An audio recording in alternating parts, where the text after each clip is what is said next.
We are 45 days away from the 2023 NFL Draft. This is With the First Pick, the CBS Sports NFL Draft Podcast. This is episode 23.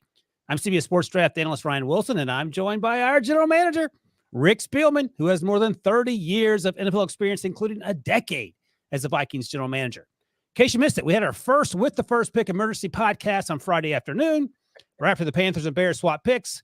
On today's show, we'll take a look back at that trade, and then take a look at free agency since the tampering period is officially underway and deals are already being announced on Twitter.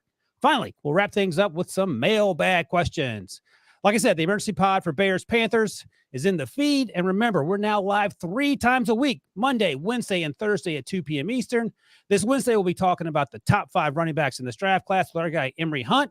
And then it's another mock draft Thursday. So be on the lookout for those shows. And as always, you can watch us live on YouTube at NFL on CBS. And while you're there, subscribe and leave us a comment. And hey, drop us a 5-star review on Apple Podcasts or Spotify or wherever you get your podcasts. And look, we know you're on text threads about the draft with your buddies. Tell them to listen to With the First Pick. All right, one last thing. It's bracket time, so get yours in now on the CBS Sports app. You can play in men's and women's pools with friends. Join our challenges for a chance to win a new car and a trip to the 2024 Final Four. Get the CBS Sports app or visit cbssports.com/pick6 to start filling out your brackets. No purchase necessary. See terms and rules for details. All right, Rick, let's get to it. Man, it's been a crazy weekend, and it's only going to get crazier with free agency tampering period on right now. It's going to get official on Wednesday, but we're hearing deals be announced. First, though, let's take a look back at the Panthers. Well, first of all, I'm still trying to get my brackets done. Have you filled out your brackets? I quit watching, even though I'm a huge UNC fan. That's the 1980s. No, they did not. That's the 82 team. That team made it. Michael Jordan's freshman year. But I haven't watched a ton of college basketball in probably 10 years. Are you a college basketball guy? No, but I'm going to fill out a bracket just to support CBS and everybody out there. Okay. So I'll have my daughter fill it out for me. All right. Who does she have winning, do you think? You don't know yet. Yeah, I had to get ready for the podcast. I have a lot of things going on. So tonight we're going to really hone in on that bracket. Okay. All right. We look forward to hearing who your favorite pick is, and I'll be sure to adjust my bracket accordingly. All right. We're 2 days removed from Panthers Bears. And here's a crazy thing. There have been 14 times that teams have traded up to the first overall pick, going back to 67, I believe. I have it right here. The first time, 1967, the Colts trade up to number 1 to get Bubba Smith. Remember that? Oh, yeah. I was. Were you born then? No, I wasn't. Well, thanks for asking, though. A defensive tackle, which is sort of rare. But my point is that it's happened 14 times if we include the trade with the Panthers and the Bears on Friday. Never in the history of those 14 times has a team traded to number 1 and then traded back down. But let's talk about it just for the sake of talking about it. So the Panthers now control everything. They control their destiny. They get up a lot to get to number 1. They can take whatever quarterback they like. But if they like 2 quarterbacks or 3 quarterbacks, can they now sort of pit the Texans at 2 and the Colts at 4 against one another? They're in the same division. They may be willing to overpay if they're worried about the other team in the division to go up to number 1. Would that be something on your radar if you're the general manager of the Panthers?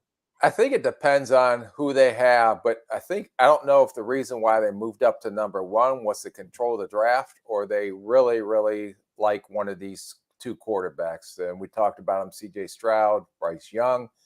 I'm going to be anxious to see, and we talked about this a little bit on the emergency podcast, is if any of these quarterbacks end up pulling out of their pro days, which we're going to be covering exclusively for CBS next week. And if we show up and one of the quarterbacks is not there for the workout, then you know who the Carolina Panthers are taking. But they may look at and listen to some offers, but I don't think they were as aggressive as they were to go up and then move back down.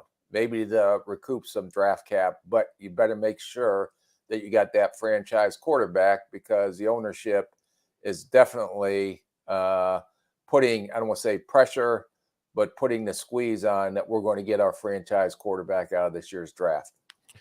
So let's say you have C.J. Stroud and Bryce Young graded equally. You're the Panthers GM, and the Texans want to trade up. and give you some of those draft picks back. Would you think about doing that? Well, if I know I'm going to secure one of those two, and I do not care which one I get, potentially, but it could be Houston that is happy with either one of those two and may just sit there and whatever falls, be patient, and we'll take either one and be happy as you can be going off. The interesting one will be, will the Colts move up? Right. To try to jump the Texans. But if Carolina moves down to 4, then you're looking into more of the project type quarterbacks that I don't believe are ready to start their first year, and that's Will Levis and Anthony Richardson. Yeah, I heard from someone in the league prior to the trade going down on Friday that the Texans are all in on Bryce. That potentially changes because we don't know what's going to happen to the top. So we'll see. We'll see how this unfolds with pick 1, pick 2, pick 4, pick 7 less so, because we'll talk about this in a second. But the Raiders have signed Jimmy Garoppolo, which you predicted last week, and it appears to be about to be set in stone. So we'll talk about that in a second. One other thing, Rick, and you mentioned this on the emergency pod, you just mentioned a moment ago. If Bryce Young is the guy for the Panthers, if the Panthers stay put and Bryce Young doesn't work out at his pro day next Wednesday, I think is what it is, that's a clear indication that he's probably their guy. But just so you know, so everybody understands, we'll be reporting from the Ohio State pro day on Wednesday. Oh, yeah. Then we'll go to Bryce Young's pro day on Thursday, and then we'll go back up to Will Levis's pro day on Friday, and then the following week we'll hit Anthony Richardson's. Yeah, man, they're getting their money's worth. But if Bryce doesn't work out next week, that sort of lends credence to your theory. But, and we talked about this earlier before the show, and I just looked it up. Back in 2016, the Rams traded up to number 1. They took Jared Goff. He worked at his pro day on March 18th, and that trade took place. I'm not sure the exact date of it, but it took place weeks ahead of the draft. And then also back in 2012, Washington traded up to number 2. Andrew Luck went number 1. That happened weeks before the draft too. I don't have the exact date again, but RG3 worked out at his pro day. So it would be historical for a number of reasons if a quarterback doesn't show up at his pro day based on this. You have to look at, if you're with your crackpot research team, were those pro days before the trades or were they after the trades were already made? Yeah, that makes a difference. I get that part. I didn't get that far into the research. I'm sure Debo will. And I call it a crack staff, not a crackpot staff. All right, so that's Panthers Bears. If you want to hear more about it, check us out in the feed. The emergency pod still stands in terms of the information. Nothing really has changed on that end, and it was a good podcast, a good 28 minutes, tight 28, as they say in the business, Rick. So check that out if you want to hear more about that. Now, let's take a look at the odds quickly. And I know you're not an odds guy. I'm not really an odds guy either, but it sort of gives you some indication of what the public is thinking based on Vegas odds of where this quarterback situation might shake out. And right now, CJ remains the favorite to be the first overall pick. And you know what? We talked about this last week, Rick, when you were at the Zach Wilson pro day, and he had one of the best pro days in human history.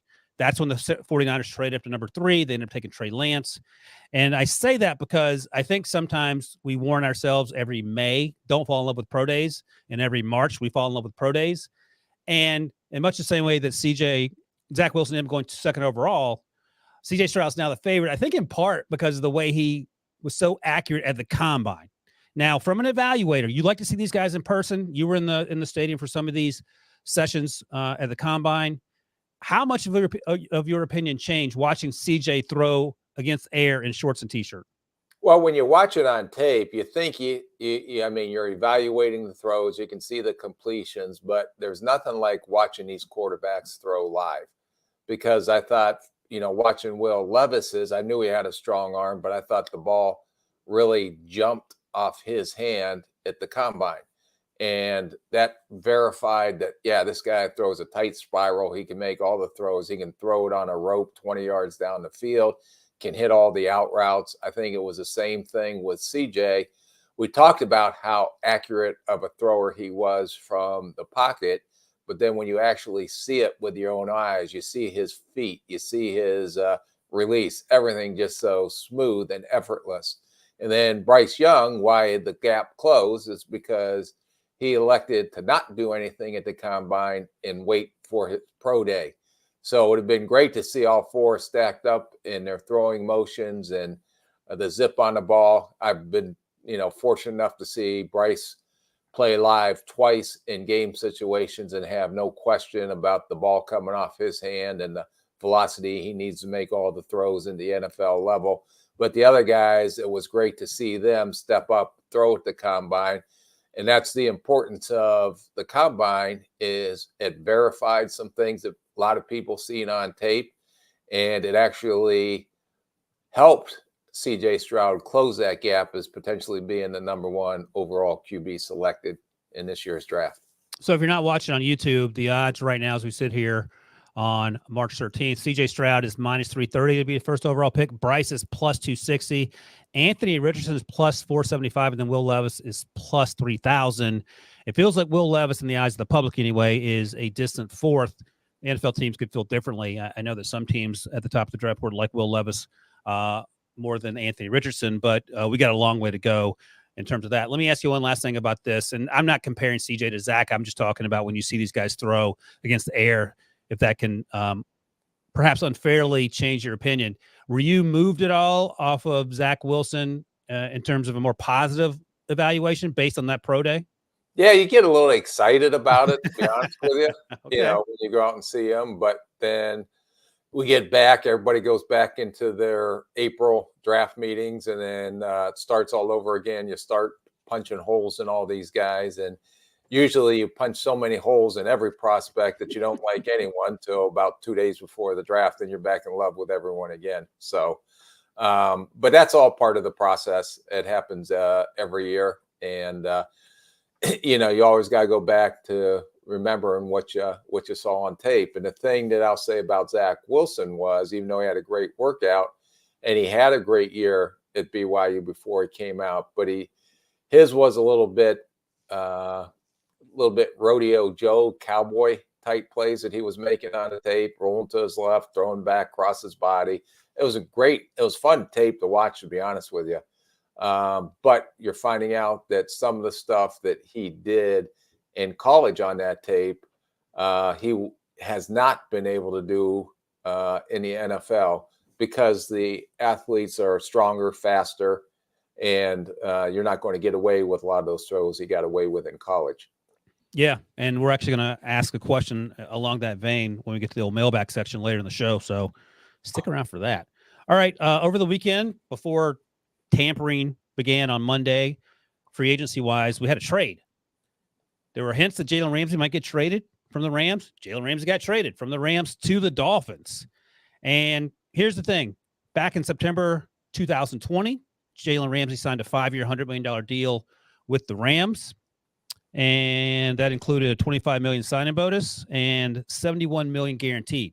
So you might ask yourself, if you're talking to former general manager Rick Spielman, how in the world, for someone that special, did the Rams only get a third-round pick plus second-year tight end Hunter Long in terms of compensation? Because if he's one of the best cornerbacks in the NFL, shouldn't he get more than that? What's your response to that? Well, you have to look at the draft compensation, and what is not known is how much the monies did LA Rams pay any of that contract, and are they so that it could fit into Miami's cap situation, what they have down there, and they had to clear enough room to make sure it was able to fit. But a lot of times in the negotiations, and recently over the last couple of years, when you make these type of trades, you might say, well, gosh, shouldn't they have gotten more value than that? But it is also the compensation, and sometimes teams are buying part of that contract. I've been in a situation where we traded for a player. We gave up a 4th-round pick, I believe, 4th or 5th-round pick. We were at a 5, but since they paid most of the compensation and we got the player for minimum, it moved up to a 4. So a lot of times part of the negotiation is you're going to take on this size contract. I understand the draft capital compensation is light, but how much is that other team paying for that portion of the bill? So you're getting a player. So maybe, what was he scheduled to make, Ryan? Do you know, this year? Yeah. He was scheduled to make this year in 2023 He's base salary $17 million. Cap hit was going to be $17 million. Dead cap was $12.5 million. Okay, so let's say the $17 million that's coming. Well, okay, let's say the Rams. If I'm the Miami Dolphins and the Rams pay 10 of that 17, I'm getting a player for $7 million and a third-round pick. Right. So if they played the whole thing and he was playing for minimum, I would want more draft compensation. So what does this do to you quickly? I'm not going to go deep into this, but in terms of what it means for the Rams, I mean, for the Dolphins, because our buddy Pete Prisco tweeted over the weekend that the Dolphins are still the 5th or 6th best team in the conference. And of course, Dolphins fans were incredibly angry, but if, they're bringing back Tua, they're picking up his 5th-year option, I believe was the word on the street. And if he's healthy, he can certainly play at a high level. And now you're bolstering this defense. Noah Igbinoghene hasn't really worked out. They're moving on from, the cornerback that they signed from the Cowboys, whose name I can't remember right now. Byron Jones. Thank you. And this team feels like on paper, if they can fix this defense, they'll be right in the mix. What do you think? Yeah, they don't forget last year they traded for Chubb as well. Oh, yeah, that's right. Good Lord. So they're building this team to win now. They got Tyreek Hill in the prime of his career. They're getting Jalen Ramsey, who's still very good, but maybe starting to get a little long in the tooth, but he still has a few good years. They were aggressive to go out and get Chubb. So they're trying to build this roster to win now. And everybody's trying to catch the Buffalo Bills.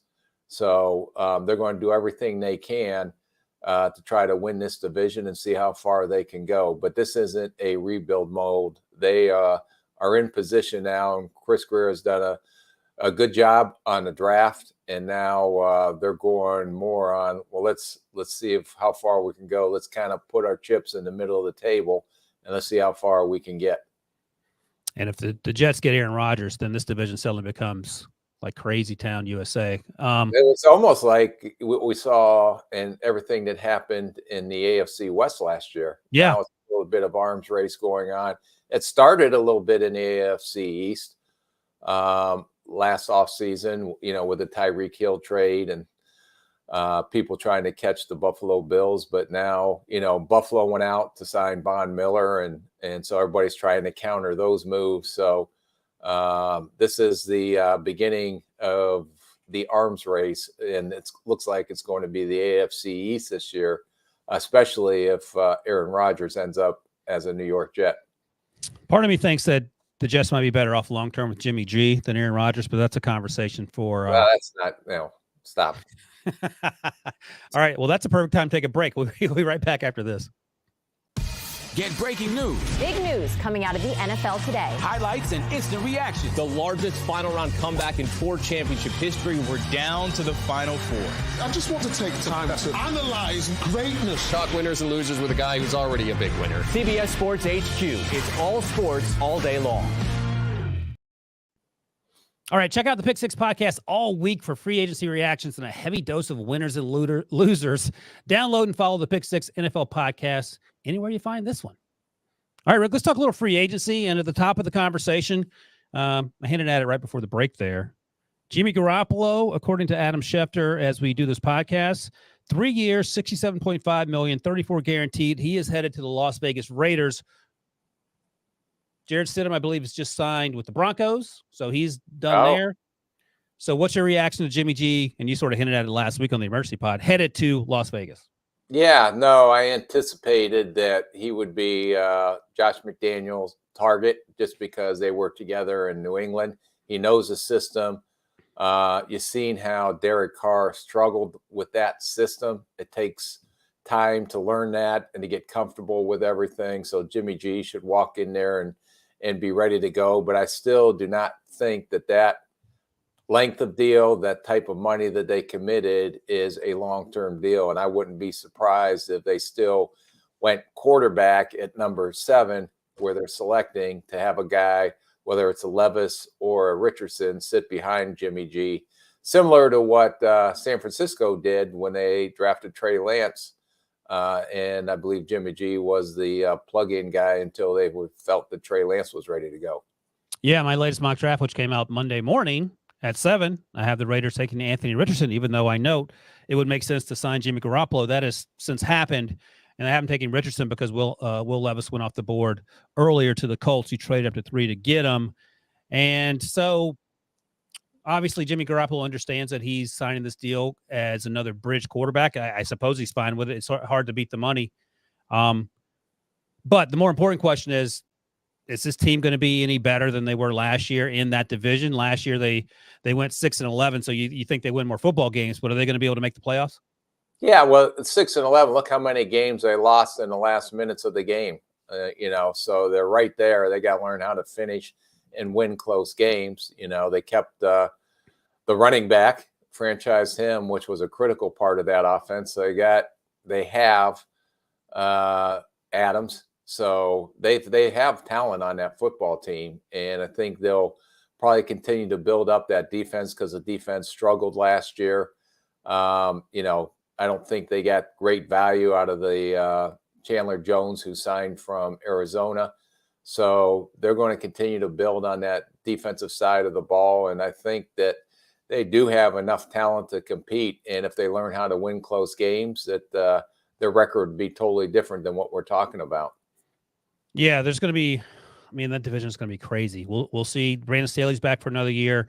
Justin Herbert's there for another year. New offensive coordinator and Kellen Moore. The Chiefs are the Chiefs. Denver, new coach, Sean Payton. Can you get the most out of Russ Wilson? And then, of course, Jimmy G reunited with Josh McDaniels in Vegas. Let's take a more general overview of the free agency period, because as a general manager, you got to have your finger in every single pie that is part of the organization. So you just got back from the combine. Now we're firing up free agency. What is your schedule like at this point? Are you leaving the draft stuff to the college directors? What are you doing? Yeah, right now, all the, we already have had our pre-combine draft meeting. So we have our initial board set. The analytics people and everybody's inputting all the data. All the test numbers are coming in, the psychological tests, the intelligence tests, you're going to get your medical scores, all that's coming in. But we were, once I did get back from the combine, then it was 100% honed in and focused on free agency, because this is where you're going to have to help improve your football team. And so as soon as you get back, you're finalizing your plan in free agency. Now you're sitting up, and I remember staying there till 1 o'clock in the morning trying to work out deals to get these guys to potentially come to your place first, because it was always a scramble. If there were 2 guys and you were probably going to get the line from the agent, well, he's going to go to team A first, and I promise he's not going to sign a deal. He'll come to team B, and then we'll make a decision after that. So, yeah, and then it becomes a recruiting process, because free agency, they get to select, not like the draft where you get to select the player. So you're pulling out all the bells and whistles once they're allowed to start coming in. We're seeing a lot of deals in place right now. I'm sure those are pending physical when they come in and get their physical. But you're putting them up. We always put them up in a suite downtown, did a tour of the facility, of the stadium, just like college kids getting recruited, hanging their jersey up with their number on it in the locker room, big sign, welcome to Minnesota, when they go through the stadium. So there were a lot of recruiting dinners that you're taking these guys out, spending a lot of time with them over the next couple of weeks, trying to get free agency. Plus, you're getting ready to start and make the tour on the pro days as well. So there were a lot of times I'd be out of the pro day, and our people would say, hey, we got so-and-so coming in for a free agent visit. So you jump back on a plane, get back there for a free agent visit, then jump back out and start hitting pro days. So, but pretty much all the work is done. The plan is in place. The negotiating contracts are the biggest thing going on right now. And hopefully if you agree to a deal, which still can't be signed till the league year officially kicks off, then you're ready to go. But it's going back and forth between college and free agency. A lot of times there was, I believe, right before free agency is when we made the Diggs trade as well, and that came together pretty quickly. So there's a lot of trade talks going on right now. We're seeing a lot of trades happen. But those trade talks started more than likely when all the teams and the general managers were together at the combine. Right. And you talked about the recruiting process, which a lot of fans probably don't think about. And I don't know if it's in The Athletic or some other publication, not CBS, that they ranked all the facilities, and the Vikings were near the top. So I'm sure that's a huge selling point, where there's some older facilities around the league that aren't quite as up to date. And the fact that the Vikings are where they are, not in just terms of the new stadium, but apparently the facilities as well are top notch. I wanted to ask you one more thing, though. Are you trying to sign the Vikings players that you want ahead of free agency, or do you wait to see, willing to take a chance just to see what the market is so you don't overpay? Well, if you can't get to an agreement with the agent, a lot of times it's not about not wanting the player back, but maybe they do have to go out on the free agent market to see what their true value is. And, we would make sure that, we stayed in the game. We were continually talking to the representative. I remember guys that we had in from other teams, and the team, let them go out to the market, and they were on a visit with us, yet people are blowing their phone up while we're sitting there trying to have dinner. Make sure you come here, or we want you back. Or head coaches, owners, everybody are involved in a lot of these recruiting calls to try to persuade these players. So it's an arms race, especially the first 3 or 4 days of free agency. That's when all the big things, and all of a sudden, boom, it just settles down. And then you try to get ready for the bargain bin and trying to get guys that are good football players that may not have got what they wanted, maybe overestimated what their market value was going to be. So you're staying in contact with them. I remember when we signed Patrick Peterson, I was in an airport at Atlanta making a connection to another pro day. His agent had reached out to me and said, Patrick Peterson's market isn't where it's going to be. I said, where's it at? And he said, it's going to be around this area. I said, let me call my cap guy. So I talked to our cap guy, our ownership, and then called him back before my flight left. I said, listen, I'm catching a flight. I'll call you in an hour and a half. And by the time I got on the ground, our cap guy had put together a deal for Patrick Peterson, and we flew him up and physicaled him, and then we're able to sign him. Look at that. And by the way, Debo, of course, because he has everything at his fingertips, he had where the Vikings ranked for all these certain categories. And I think this is a testament to old Rick Spielman here. Treatment of families, A. So you took care of your people, which sounds that started with our ownership and with the Will family. We always wanted to make sure that we ran it in a first-class way, and that we did everything and understanding that the product we're putting on the field, we need to take care of once they become a Minnesota Viking, not only, from their contract, but there's a lot more than just paying a guy. We just tried to take it the extra step to make sure that their families were welcome, and try to go above and beyond to make sure that the players only had to worry about football, and that we would make sure we were going to do everything in a first-class way outside of what was going on the field. Yep, that sounds about like old Rick Spielman there, even though he doesn't like people to know that he's a good guy. That checks out. All right, Debo, this CBS Sports report card, what does that mean? What do you got? I just wanted to, how are you treated, Ryan? What would you grade how you're treated by me and your coworkers? In terms of Debo, the producer, Rick, he gets A+. In terms of working with Rick, A+. And again, Debo, he doesn't like people knowing that he's a nice guy, but he is. He is. I'm not I want to be an R-hole, an A-hole. I'm actually a pretty nice guy. Debo's trying to hone in on this podcast right now and get some free airtime to promote himself. See, there it is. There's the Rick that I know and love. The sarcastic Rick is now coming out. There's the sarcastic Rick. No, A+ all around, no doubt about it. Yeah. All right. So let's see what else we got here, Rick. Do you care at all about, because you know what the needs are for your team, you don't care what the draft board looks like at this point of the year because you're trying to fill your team. I do. Yeah, I sure do. I'm not going to go try to fill my team needs. Okay. I don't know where the strengths of the draft are, and that's why we set the initial board. I have to know that if position A, let's say running backs this year, are strong, very strong through the draft, that we will be able to get a running back either Thursday, Friday, Saturday, depending on the numbers, that we'll be able to fill that need. I will not be very aggressive coming right out of the gates trying to go get a running back in free agency. Now, you'll let the dust settle till the end of the month, next 2 or 3 weeks. And if there's still guys out there, all of a sudden they're looking to try to get hooked on. And then it's you get to pick and choose.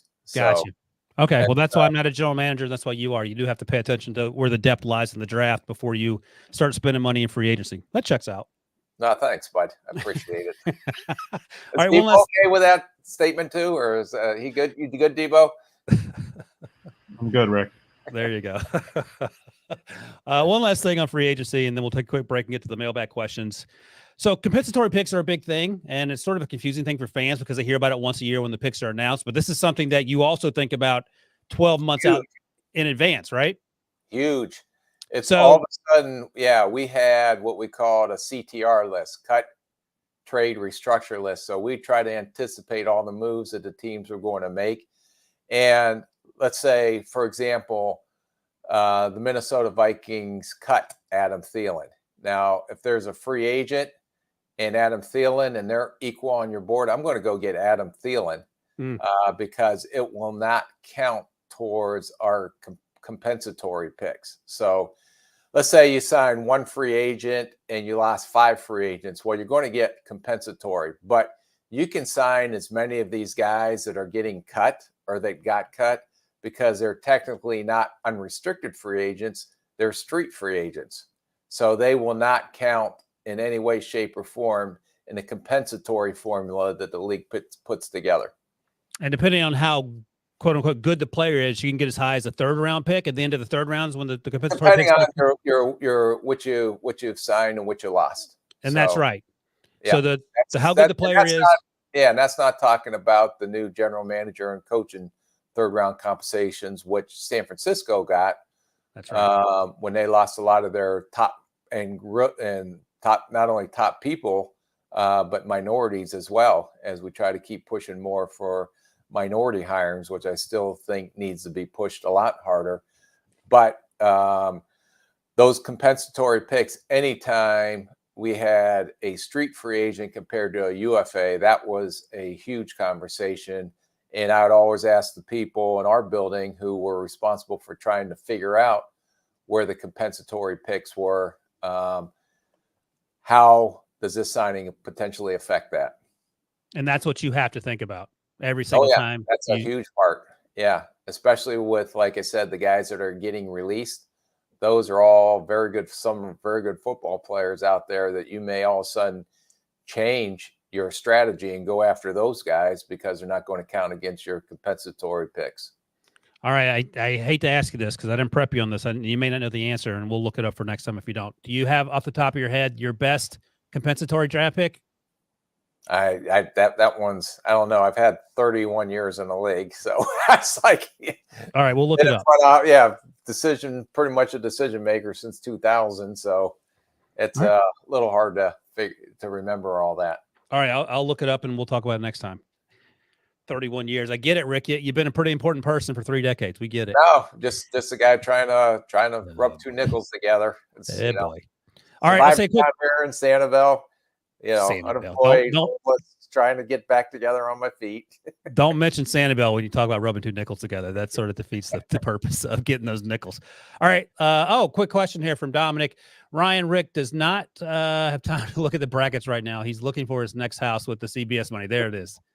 That checks out. Correct, Dominic. All right, let's take a quick break, and we'll find out where Rick is going to live next. Welcome to the UEFA Europa League on Paramount Plus. What a night! Your home for more ultra-competitive, world-class soccer.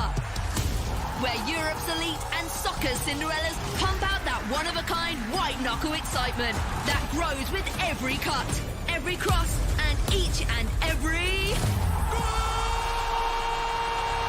The UEFA Europa League. Stream every match live exclusively on Paramount Plus. By the way, smash that like button, leave a comment, subscribe to the channel, do all those things to help us help you. And Rick, you mentioned the the NCAA tournament bracket, but you and I both are soccer guys. The CBS Paramount Plus has Europa League, has Champions League, and I would imagine you're probably pretty excited about that too. Oh, yeah. No, I put it on in the afternoons when they get the Champions League going. Big Premier Soccer League fan, although not part of the CBS family, but there's some good soccer, and it's a good break in the afternoon to catch maybe a wink or two while you're sitting there watching the soccer. By the way, and you don't want to hear this, you and I are very much a lot alike. That's troubling.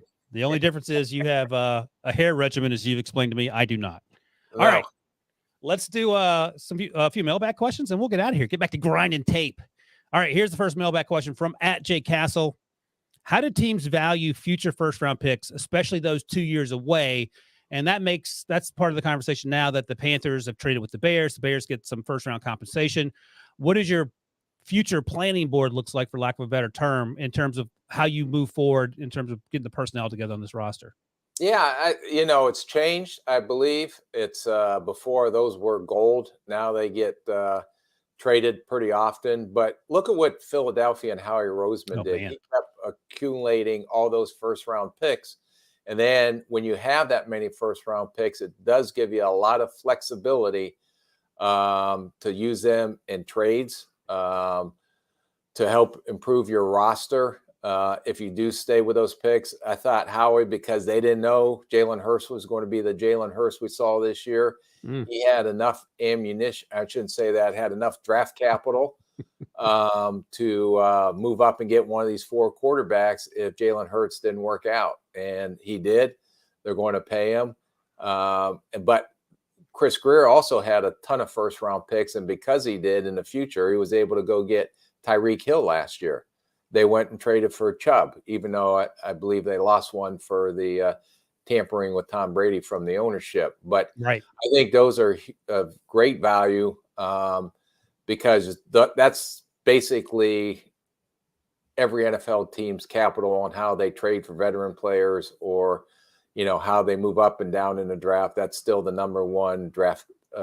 Draft is capital is the number one capital on how you improve your roster. And by the way, if Justin Fields has a Zach Wilson type season, now the Bears have 2 first-round picks next year to cross that bridge should they have to, so that it allows you to plan for your quarterback situation too. And by the way, Caleb Williams, Drake May are going to be in next year's quarterbacks class. We'll be talking about these guys from April 30th at the end of the draft until they're actually drafted. All right. Richard Clark asks, what should the Falcons do at pick 8? And I'll just let you know, Rick, in my latest mock draft at 8, I had the Falcons taking Christian Gonzalez because Will Anderson, Jalen Carter, Tyree Wilson were off the board. There's still Miles Murphy and Lucas Van Ness available, or if you want to get an offensive lineman or something else. Yeah, they have to go defense, and I think they'll take the best. And I don't think an edge. I would go edge rusher if there was one of the edge rushers. Those are harder to get, but I can see them taking a corner. But they definitely have to go defense with the 8th overall pick. And if they have enough depth on their board, they could potentially move down and pick up more draft capital. I've done that. I don't know how many times, moved down, but then I took that capital and moved back up in the draft as well. So it gives you a lot of movement and flexibility. But if you're locked in and on someone at the 8th overall pick, and I always went, if you feel that you're going to be sick if you lose this player, then take the player. But if you have options, then move down, pick up some draft capital, and then see what's going on Friday. You can always move back up to go get guys you covered on Friday and Saturday as well. But they definitely have to go defense, either pass rusher or corner. If you put Gonzalez with AJ Terrell, that's going to be a pretty good combination of corners, young corners to hold down that defense. I know you love hypotheticals, so let me float this one by you here. The Falcons reportedly just traded for Jonnu Smith today, so he'll be joining Kyle Pitts, which is fun. And if you're sitting there at 8 as the Falcons, all you have on the roster right now is Desmond Ridder, last year's 3rd-round pick. Didn't play necessarily great, but that's not an indictment of him because it was a rookie year. He got better. He improved the more experience he got, and he had a pretty good preseason. So let's hold the fort on whether he's a bust. It's too early to tell yet. calling it a bust. I was just offering some qualification. I know where you're indicating. You're like a lot of people just want to throw him away after 2 games. Well, he stinks. Move on. If Will Levis is there at 8, what are you doing? It just depends on how strongly you feel about Ritter. If you want to say, hey, we want to stick with this guy. He showed enough progress last year. He's not perfect yet, but we think he's going to continue to get better. Let's get the football team around him better and see how good he can be. Okay. I just wanted to ask. All right. Alex Heitlinger asked. Put that in the mailbag, because going forward, I'm only going to ask mailbag questions. If you don't have one in the mailbag, don't ask. No variation from the rundown. All right, Dooley, I'll ask this one word for word from Alex here. Who was the best quarterback you ever drafted? ? Boy, I would have to say I missed on Christian Ponder. Everybody knows that. I'd say the best one before he got injured, we thought was going to be Teddy Bridgewater. Yep. I thought he was going to be, the way he was progressing, and played his rookie year and then took another jump second year, got us in the playoffs. And then third year, we were really excited he was going to hit the ground running. And that's usually when you see the third year, these young quarterbacks take off. And unfortunately, the tragic knee injury on the practice field, and then never was able to recover to what he was. He's still a very viable backup, I believe. But I thought he had a chance of being pretty special. No, that feels like a pretty easy one. And by the way, not crackpot, but our crack staff, our Debo, ran through all the Rick Spielman compensatory picks, and he thinks Rhett Ellison might be the winner. Rhett Ellison. So tight end USC, played a long time for us as in a reserve role, and then I think went on to the Giants. There you go. So if someone asks you that in the future, now you know, Rick. Thank you. Thanks, crackpot analytics staff. Crack. Research staff. All right. At Stub67 asks, and this is a good question. Who is the one player that you, Rick Spielman, passed on that you wish he drafted? Boy, that's a great question. I would have to go back to that 2011 when we drafted Christian Ponder. There was a defensive end we really liked. His name is Cam Jordan, who ended up being a pretty good player in New Orleans. Yeah, he's not bad. His dad was Steve Jordan, who's in the Minnesota Vikings Ring of Honor. Oh, man. So I would say that one, even though we had some pretty good, I think we still had Jared Allen, but he was high on our board, and that's probably one I wish I would have taken. Ryan Kerrigan was in that class. If you're watching on YouTube, you can see the list, the first round list here. God, that first round was sort of hit or miss. Mike Pouncey was a good pick, obviously, for the Dolphins, but there's some guys there that didn't work out for various reasons. And I'm going to ask you, you don't have to answer it. If J.J. Watt had been there at 12, would you have taken him? Well, I don't know if everybody knew what J.J. Watt was going to be. Yeah. He was coming out of Wisconsin, played like his hair on fire every snap in Wisconsin, which is fun to watch on tape. But we couldn't figure out if he was going to be a stand-up guy or if he was going to be a hand in the dirt guy. And he ended up, growing and being a hand in the dirt guy. So converted tight end too. So that was part of the math you were trying to figure out there. By the way, you talked about Teddy Bridgewater. If you are listening and you're interested in more, Rick did a whole segment, Rick's Picks, on how the Vikings arrived at drafting Teddy Bridgewater. So you can find that on the old YouTubes. Just search with the first pick and Teddy Bridgewater, Rick's Picks. You can watch the whole episode there. All right, here's a question from Joe R. Where should the Patriots go in the first round? Feels like they need a tackle or a wide receiver, but neither position seems to have an impact player that will be there at 14 and fits their mold. And I'll just say this, Rick, I took your advice. You sort of hinted at it when we did our mock draft Thursday show last week with Josh Edwards. I had him taking Bijan Robinson at 14 for the reasons you laid out, just to help the young quarterback. But what do you think they should do there at 14? Well, that was my theory. So you used it actually in this mock draft? Yeah, I didn't hate it. It actually makes sense. Yeah. I think if B.J. Robinson is that high on their draft board, that you always got to take the best player because he's a unique and special talent. We went through, they do need offensive tackle. They do need receiver. I don't know if they'll sign Jacoby Myers back. Sounds like he was in a doghouse most of the year. So they have some work to do to put some weapons around Mac Jones. But if Bijan Robinson and, like I said, with Bill O'Brien coming in there and how important the run game is for him, especially with a quarterback like Mac Jones, who may not be as mobile as some of these other quarterbacks and may not make as many plays on his feet. You got to have enough playmakers around him. But I can see him also going, tackle, or receiver. But it may be, in my opinion, be too good to pass up if Robinson was there. Let me ask you quickly as a follow-up. I know it's not on the rundown, but you don't have to answer if you don't want to. But Is this a mailbag question, or are we going to break the rules again? I'm breaking the rules.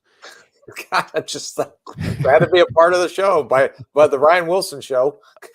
But so I don't know. I can't recall if you have any specific history with this, but the Patriots have not been great at drafting wide receivers in the first round. Does that weigh into your thought process if you're thinking about taking a wide receiver in the first round in subsequent drafts, or you're just evaluating players, drafting players? I think you just got to evaluate and draft. But okay, I always did whatever I felt, when we did screw up and we were not getting whatever right, we would really do a deep dive into what we were missing and why we were missing it. So I don't know the reasons why, but we always try to take the initiative to make sure you go back and reassess what you're doing and what you're seeing and why you're missing this specific position. Yep, makes sense. All right. At Famous Norseman asks, I think he's a Vikings fan, just guessing there. How much of a difference is there in evaluating players from Power 5 schools versus players from smaller programs? And that's a big reason for the All-Star games. You get a sense for how these players interact with bigger names from bigger schools, and even the combine you can see in terms of the testing. So what's your thought process there? Yeah, my first year or two in scouting, I had the Southeast, and there was a player, I was working for the Lions at the time, that I gave a late round pick to.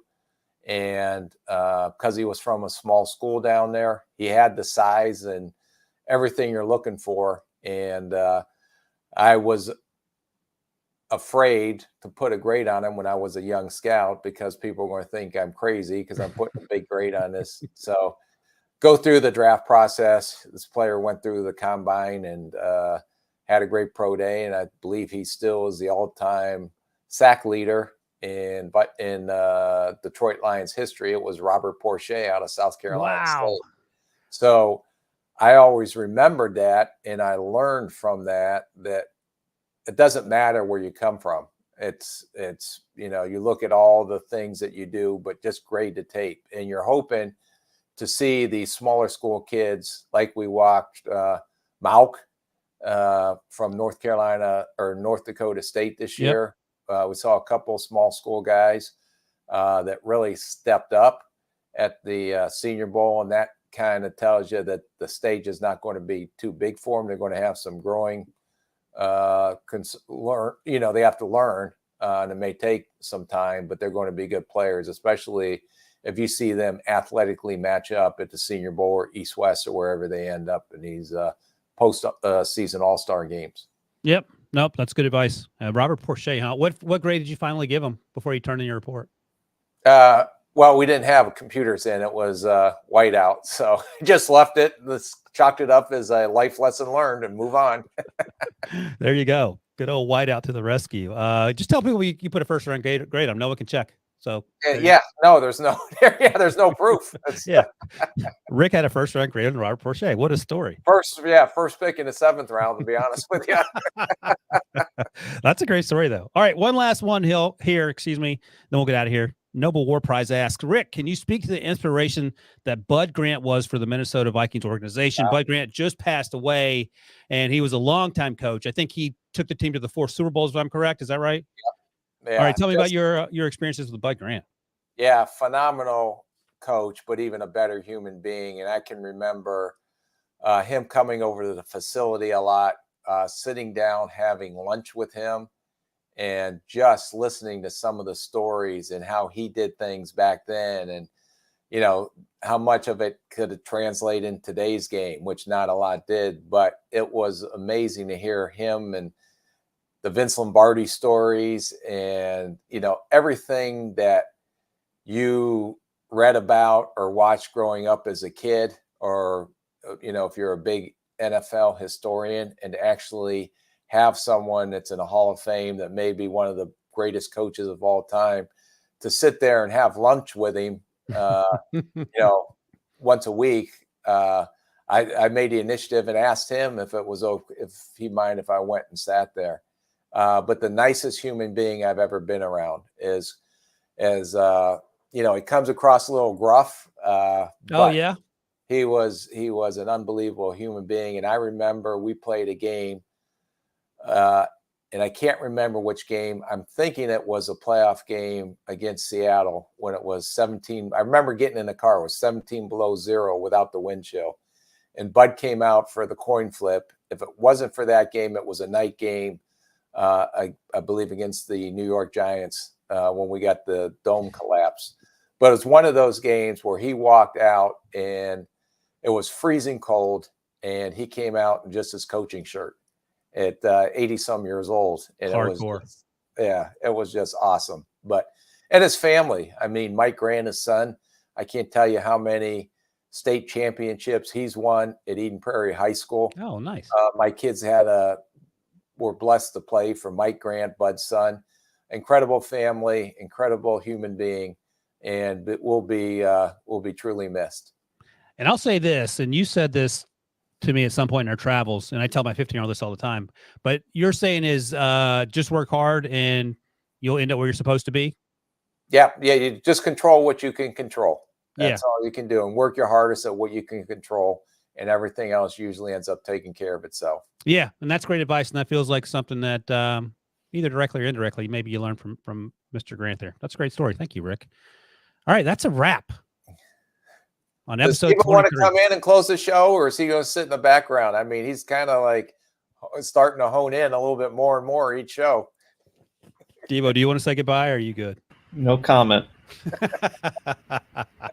All right, that's it, Rick. That's a wrap for episode 23. Remember, give us a thumbs up if you're watching on YouTube. Subscribe to the podcast. Leave us a 5-star review. Thank you, as always, for all the support. Rick and I will be back Wednesday with Emory Hunt to talk the top running backs in this draft class. Rick, as always, thank you, sir. Thank you, Debo. We'll see you guys on Wednesday.